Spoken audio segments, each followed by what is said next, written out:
Guys, so for today's video, magluluto kita utan. Ang atong luto na utan is pusohin saging. Uy, sana all. Sana all saging may puso. Ikawaran. Kanya na, hukdiak niyo kay paparutan tayo iya kay para uan. Mawaraan iya, tigahan iya lawas. Parot ngayon dito lawas.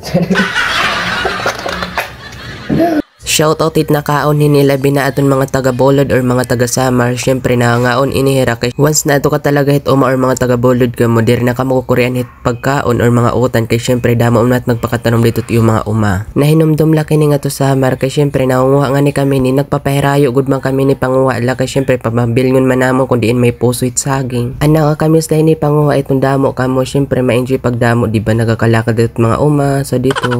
Tapos iton mga kagitahin mayabas tapos pasigunay ka mo kung hinot una mga kapuro, diba?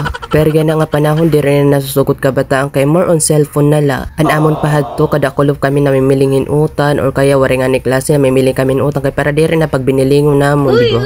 Gani nga ni hadto, nagpipinamiling kami pako tapos nisusudoy namon hit mga balay-balay, babaligya namon para la kami may re-resist pag kinabuwasan or may klase na. Mas maupit talaga kung tagabulot ka kay syempre di rin ka na magastuhin sura, mamimiling ka nala, may sura ka na, diba? Damo umat sura bulod, adala ito hatawo kung mamimiling hiya or dere hubyaon so dito. Pero pag about kiyan at kabataan, pagkagagawas ka dadayon ni cellphone, wifi, email so dito. Natapod na layan na hit mga kag-anak. Paano kung wari kag-anak, di nga kamo. By the way guys, balikan na kita nga din atong luluto. Syempre aton anit ya pagtatadtarong kay para good tiya. Kay syempre ginisa man na atong luluto, di amo ito gintatadtadta. Alang tamang bukuson, di rin man tinula, diba?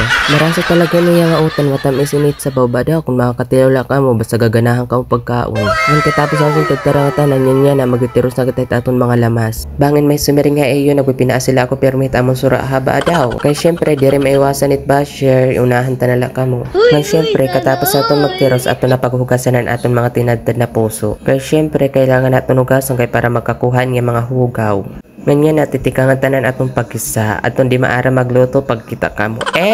Balit atong di maara magluto pag tikang-tikang na kamo pag-aram kay para pag-asawang niyo di na kamo kukurian. Mas maupay kaya hit maaram ka magluto tapos paglutuan niyo it imo partner, di ba mas malilipay it imo partner ha imo. Para akong kasi mas maupay kasi na ikaw mismo it nagluluto para hit imo padis kaysa naman na gumawas ka mo dito kamo kumaon di ba wala effort. Mas maupay talaga na ikaw mismo nagluluto kay syempre iban gastos di ba tapos may effort pa. Mas ma-appreciate talaga ito hit mo partner na ikaw mismo nagluluto kaysa ito na dito ka mo gawas kumaon. Sang lityakan ko laeyo, mas maupay talaga iton maaram ka magluto, di ba? Ngan tama na atong chismes kadi nagatan atong pagluluto nganyan ang hiyan pagtitilawan ta na kun an siya nabatrasa. Ngan amo na ito ya lutunan atong ginisa nga puso ngan tubtub na lang din nga video damo nga salamat. Bye bye.